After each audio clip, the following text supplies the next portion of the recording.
What's up, guys? Welcome to Daily Dose of Reddit. This is your host, Zach, and today's subreddit is r/IDontWorkHereLady. This story's called Berserk Tyrannosaurus Ivanka. This happened years ago, more than a decade. Back when I was working as a sommelier, chef, manager of one of the top-rated restaurants in the city. Not number one, but not far off either. We might not have been the best, but we did our best. Anyway, this meant that I was going to a lot of tastings on my free time. And sometimes on my days off, I would be down at the liquor store at 7 a.m. to get in line for a particular vintage's release. Basically, some wines were always available. Others came to the LCBO only in limited supply releases. These were first come, first served, so if it was something special I really wanted, I had to be there before opening. This was one such case. I had been waiting outside in the blistering early February cold, -31 degrees Celsius, I believe it was that day. Don't know how cold it was with the wind, but I was well bundled up. People who stayed in their cars might miss out on some things. As I had mentioned, it was first come, first served, so there was some real competition. There were about 9 of us there, plus the parking lady, watching us from her little booth. I knew almost everyone, except one 30-ish lady, dressed to the nines, and a boy, maybe 20-ish, who was with her. There was also some older man who I had seen at another release earlier that year, but never got to talk to. The rest of them were all people in charge of buying for the restaurants, and one guy who was there to buy for a rich guy who lived up in the hills. Pretty much everyone was at least outwardly nice. The manager/handling customers kind of talk was just automatic. We were all standing in the cold. I was leaning against the building and looking out at the line. There was a liquor store employee visibly inside getting stuff ready, and most of the people in line were watching them. Eventually, the doors open and we all roll in. I immediately grab a pallet of brick charred Cabernet sparkling wine, which was just amazing that year. It was right around from the door, first on the list. Bright, but still with the biscuit you expect of actual champagne, even though this was not technically champagne. So now I am rolling my palate through, looking back and forth with a crane neck for what I was really there for. And I found it. Ella Valley Vineyards Ever Red. Delicious, but not well known. I wanted a whole pallet of this as well, so I called over a worker who was standing nearby and asked if they could bring this to the cash for me. I would be over there to pay for it soon. I continue my search and find the Pio Cesare release. It's an excellent year for the Barolo, so we are actually getting 2 full pallets. I finally find them and start moving the boxes from one to the other. As I finish, I start walking towards the cash, pulling my double-loaded pallet of vintage Barolo. Other than this, everything else we will be able to order. This is all we can really fit in the van anyway. I place an order with the same worker I had before. Stuff from the general list. They deliver later this week. Great. I was done. I called the brothers sitting in the van to tell them it was time to move everything to the van. So they backed up to the door and we started on our way to meet them. That's when it happened. Excuse me? Hello? Hello? What is wrong with you? She begins snapping her fingers as loud as I think fingers can be snapped. Hey! Yes, you! You're the manager, right? This employee has been very unhelpful. Admittedly, I was dressed kinda like a manager, but bundled up to resist the cold. So I guess it wasn't that unreasonable for her to think. I had also just told some employees what to do. Unfortunately, this situation was already rather out of control, as the woman was manhandling the manager of another restaurant, not an employee. Not that would be okay to pull anyone around by their shirt collar or bow tie. The woman was struggling. Nice old restaurant manager says piteously, I told you I don't work here. Let go, you're hurting me. Ivanka was a roughly 30-ish bottle blonde wearing Louis Vuitton and Louboutin shoes. She was wielding a bottle of $500 Dom Perignon, expensive champagne, like a club in her right hand as she dragged the woman behind her by the collar. I frankly couldn't believe what I was seeing. This was about when the young guy who I had seen with her earlier appeared. I'm so sorry, Miss Ivanka. I'm so sorry. I couldn't find it. It's not there. You idiot! Find it or don't come back! At this point, the actual manager had arrived. Miss, please put down that bottle. What's the problem? I'm sure I can help you. Just let go of the nice woman and put the bottle down, please. With shock in my voice, I say, "Pardon, miss, but please, don't hold other people like that. Please, let her go, now." This bench refused to serve me. Refused to serve me! Do you have any idea who I am? At this point, she is literally screaming, tugging nice old restaurant manager's collar for emphasis. People have started coming to see what was going on. I turned behind me and one of the security guards has run up to me. Luckily, it was the bigger one. I can hear someone in the background calling the police. Not on the phone, shouting to the police down the street outside. I look at the security guard. He's a huge guy. Works as a bouncer on his days off at some of the clubs in the market. He's making a very concerned face. For real though, he is enormous. 6'5" or so, easily 350 pounds part muscle, part punch. He's also very kind, gentle, and a caring person. Berserker Ivanka's attention is off of me for the moment as she screams at the manager. I motion for him to go to the right. I start moving slowly around her to the left. We're used to working together like this because we all get together one night a week after work. The guy also works out at my gym. We both move slowly at first, then rush in quickly. Ivanka isn't exactly imposing, even in her rage. We just rush her while she's still distracted, yelling at the younger guy manager. The guard grabs her left arm, which has been holding the bottle. He plucks the bottle out of her hand as I am grabbing her fingers with one hand, pulling them away from nice older restaurant manager's collar, then spin her arm around as I make sure with my other arm that nice older restaurant manager doesn't fall down. She's quite old after all. Once I'm sure that nice older restaurant manager is okay, I twist Ivanka's arm around behind her back and give it to the guard who has already put the bottle down. So he now has her firmly in his grip.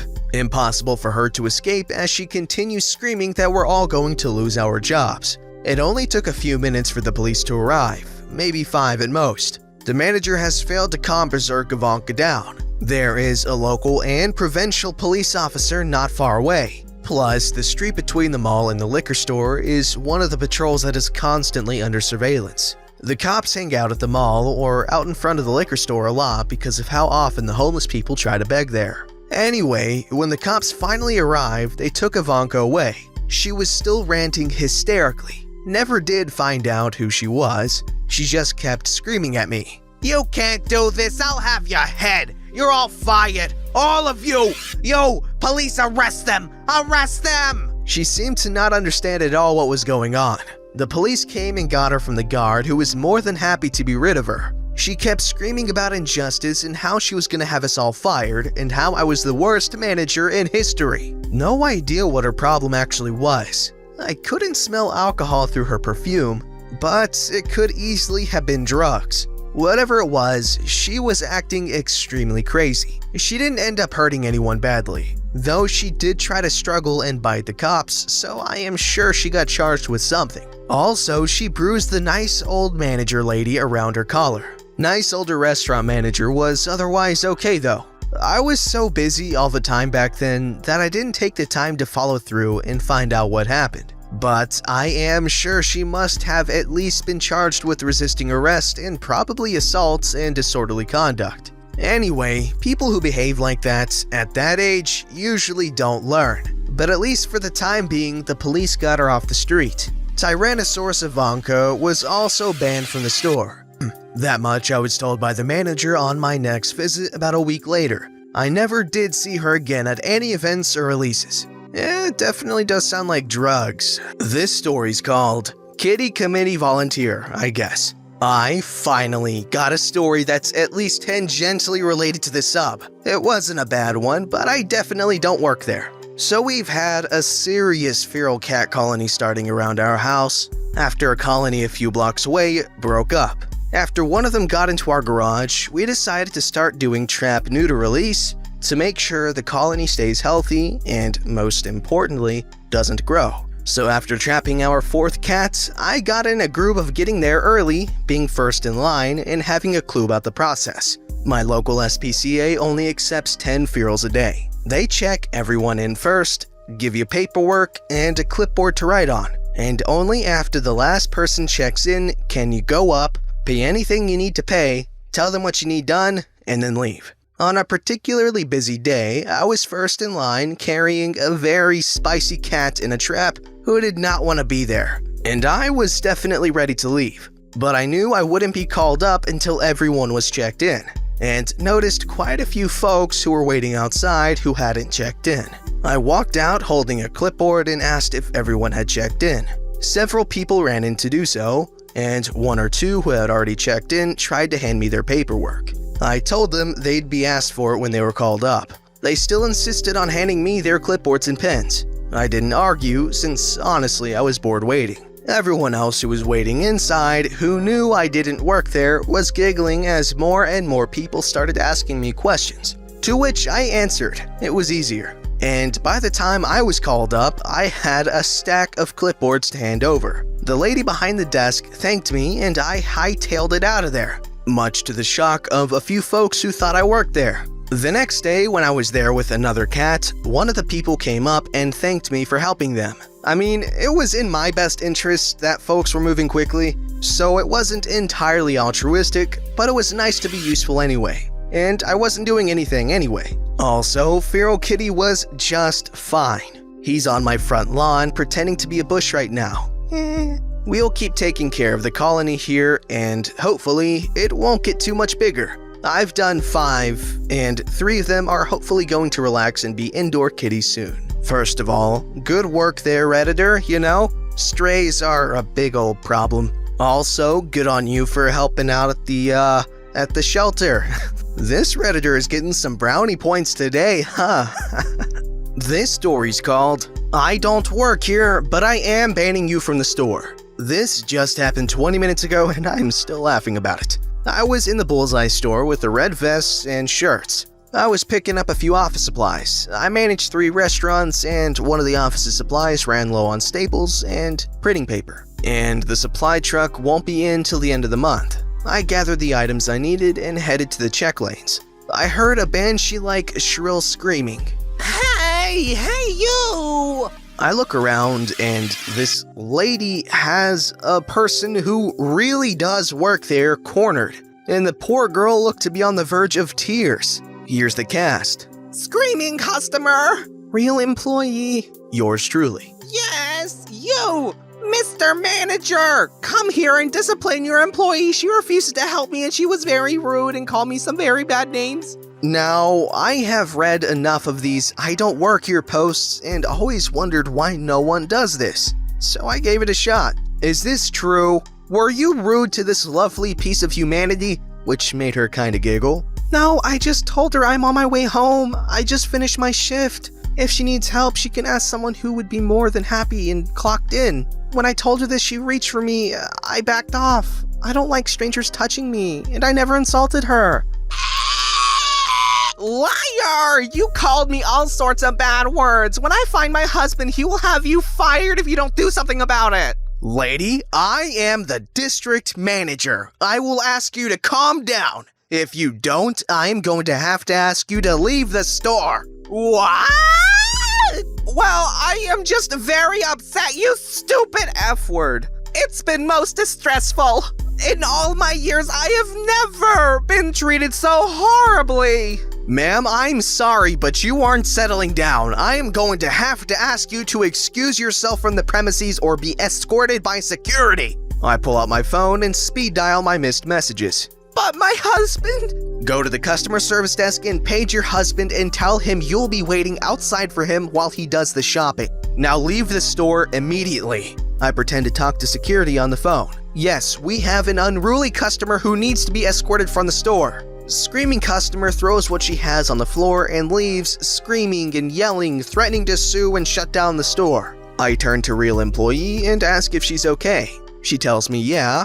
She didn't know I was in the store, but glad I was. I hope I'm not any trouble. I just worked a double shift. I just want to go home. I'm extremely tired and hungry. Nah, you're not in trouble. I don't even work here. After a second or two, it sinks in what I said and random employee begins laughing uncontrollably. I told her I manage the restaurant up the street and she's welcome to come in and have a free meal on my dime. As I leave for the restaurant, I walk through the parking lot and see the screaming banshee customer sitting in a pickup truck on her cell phone. I could hear her muffled screams and crying, and I figure I better get the hell out of Dodge. Random employee did come into the restaurant to thank me. I told her the offer for the free meal is still good. She took me up on it but tipped the server really well even though it was a free meal. We laughed and talked about the banshee, and she laughed even harder when I told her about seeing her sitting in the truck. I told her that this is definitely going on Reddit. Random employee says she loves these posts and will be looking for it. So, hey Kate, if you're reading this, you are Reddit famous now. Maybe someone will turn this into a YouTube video. Well, my good sir, you just predicted the future because yes, this is now in a YouTube video. So congratulations to you and to Kate and your several children to come, because there's no way that this turns out any other way. Also, I must say, that was an extremely creative approach to getting rid of that festering Karen. Ugh. And yes, I do know what festering means. I referred to her as a festering Karen because that is what she is. She is a festering infection upon humanity. Okay, gross. Don't forget to like, subscribe, and hit that bell to never miss an episode.